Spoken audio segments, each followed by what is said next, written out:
Chapter 14. It's not over yet.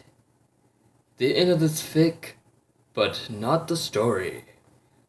Then he came back 20 minutes later. Before anyone could question what he was doing, he popped open the thermos and out came a familiar green genie ghost named Desiree. Every pony screamed except for Pinkie Pie and Princess Celestia, and Fluttershy and Strawberry Blossom jumped on the table and clung onto each other. Danny's parents immediately put out ectogons. Just grabbed the thermos, and Salmon Tiger held up two of lipstick weapons. Desiree was about to attack Danny when she spied Strawberry Blossom cowering under the table, terrified. Daisy turned to Danny. Child, if you wanted to help him punish this wish for controlling ghosts against their will, you could have just asked, she said, irritated. Danny shook his head. No, I want your help. He told the whole story about Strawberry Blossom and the adventure. At the end of it, Desiree crossed her arms. Alright, so she's powerless now. Why did you bring me here? To ask for a wish. I know you were able to turn Taco half ghost once, so I want to know if you can revive her. Gas arose, and Strawberry gave Desiree a pleading look. Desiree ignored her and frowned. I suppose I could. However, it would take a lot of energy and effort. Why should I? She paused and sniffed the air, and a smile graced her face. What's that delightful smell? Pastries? Oh, that'd be the Apple family's famous apple pie, Applejack said, walking forth proudly. You won't find no better pie elsewhere. Desiree thought for a minute, then spoke. I'll do it for a free apple once a week on Saturdays. Starting next week. You can start doing the lab at 5 p.m. You're also giving the one right now. In exchange, I'll grant Strawberry Blossom her life back, but I won't restore her magic. I refuse to, so she's never a threat any longer. Danny was about to protest the no magic, but Strawberry Blossom immediately nodded eagerly along with Applejack, who smiled as well. That ain't a problem at all. Just tell your ghost was about my pie. I could sell pies to ghosts. That'd be big business, she exclaimed. Desi grinned. Ah, the only time where I wish was a win-win. Every ghost would be envious of me. Almost never do we get to have such sweets. No one will sell them to us, for obvious reasons. Nor can we get the ingredients. This would be big in the ghost zone. Anyhow, let's get this over with. Someone make the wish, she said. I wish I was alive again, Strawberry Blossom shouted. So you have wished it? And so it shall be, Desiree said, raising her hands, which were glowing a soft white. There was a flash that lasted a few seconds, a shout from Strawberry Blossom, and when it faded, Desiree was gone along with the pie in the oven. Blossom was on the floor, unconscious. Her hair was green and her coat was red. Her kitchen walk was now a basket of strawberries. Her horn had a long, gaping crack, where multiple smaller cracks branched out. There was a silence before Twilight used her magic and gently placed the unconscious unicorn on her back. Celestia looked at the necklace, then turned to Danny's parents. Do you have anywhere I could get something put on what the general public cannot get in and this will protect from ghosts? Danny's parents were a bit shocked by the question, but Jack nodded. Yes, the weapons vault. Only members of the Phantom clan can get in. It has a ghost-proof seal on it, and it has a password you have to type in to get in or out. Perfect. What about you ponies? Celestia asked. Applejack nodded. Yep, I got space down in the cellar, where only Big Wang and I can get in. We're the only ones with the keys. Good. I would like to ask you two groups if you can spare part of the wall for a portal between the two worlds. I want to use the necklace and create a portal between our worlds, she said. Everyone absorbed for a minute. Then Dane's parents nodded. Yes, we can teach them the password to get out and into the vault, Maddie said. You can put the portal in the southwest corner of the cellar. It's empty there, Applejack said. Celestia smiled. Right. After we get the portal open, I need to take Lady Blossom to Canterlot Hospital, where she'll be watched overnight for any complications. Mr. and Mrs. Fenton, would you lead us to the vault, please? She asked. They did, with everyone following.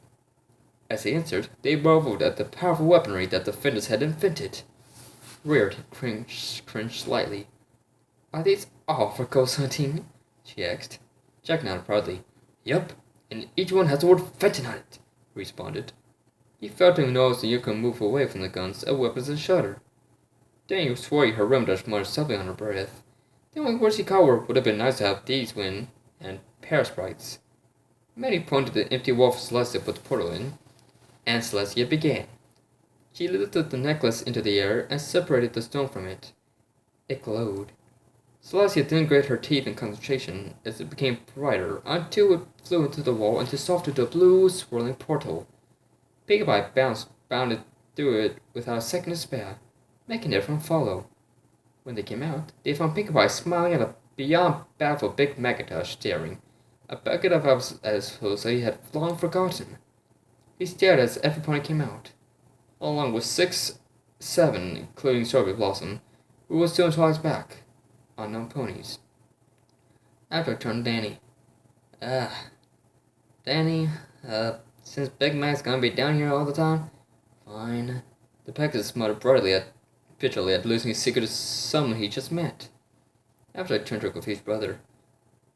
I'm assuming we're in for a long explanation, aren't we? She said weakly. Big Mac nodded. Yup. Big Mac had been told the whole story. He was shocked indeed, but when asked to keep Danny's secret and everything else secret, after a moment he muttered, yup, and nodded.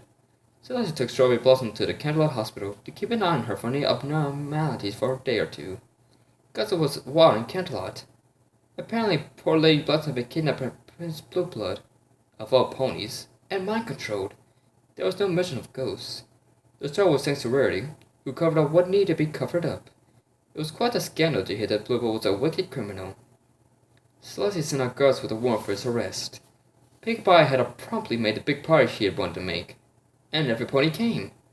Danny, Sam, Tucker, Mr. and Mrs. Fenton, the main 6, Spike, the Kiyama Crusaders, Derby Hoofs, and even Zakora came to spend a bit of time. Celestia mentioned she wished she could come, as well as Luna, but the two princesses were far too busy with sorting out things after this had all ended. In the middle of the party, Twilight Sparkle and Spike had pulled out into the corner. Spike had a piece of parchment and a coin in his claws, ready to take a letter. Twilight began. Dear Princess Celestia, it's been a very wild few days, to say the least. We met new friends, especially one with quite a unique secret, and we ended up saving not 1, but 3 worlds through teamwork. We never knew when Celestia first ran to us, telling us that 3 young teenage ponies were concussions in her chicken yard. They would lead to all of this. Not that that's a bad thing. Other than saving our fair country, the Ghost Zone, and Earth, we saved Lady Strawberry Blossom. Our boy she'll have to live the rest of life with those awful memories and without her magic. Something I imagine would take a Unicorn a lot to adjust to, and re-reveal Prince Blueblood for who he truly is. I'll admit it's been scary at times, but you all made it. I learned that you never quite know who you meet or what will happen. The unexpected can and will occur. But even if so, every cloud has a silver lining. We persevered even in moments of fear, and we succeeded. Anyhow, I'm going to go continue to hang out with my friends. Your faithful student, Twilight Sparkle. She finished. Sparkle wrote up the letter and sent it off with a puff of magic fire before the two ran out to go get cake and play. Celestia was reading Twilight Sparkle's letter calmly with a proud smile on her face when 2 Phantom Pegasus soldiers rushed in, quickly bowed before her and stood. Please forgive the abruptness, Your Majesty, one demanded. The other finished for him. We searched high and low in Canterlot for Prince Blueblood. He's nowhere to be found. No sense have any idea where he is. He's gone! Dun dun dun! Prince Blueblood has been missing. What will happen to the ponies now? With a criminal out there. It's going to take a lot more teamwork to find him and end all this. Find out in the sequel. The Search for the Rogue Pony Princess. Once again by Loon Luxray 2. Beware! And the box goes.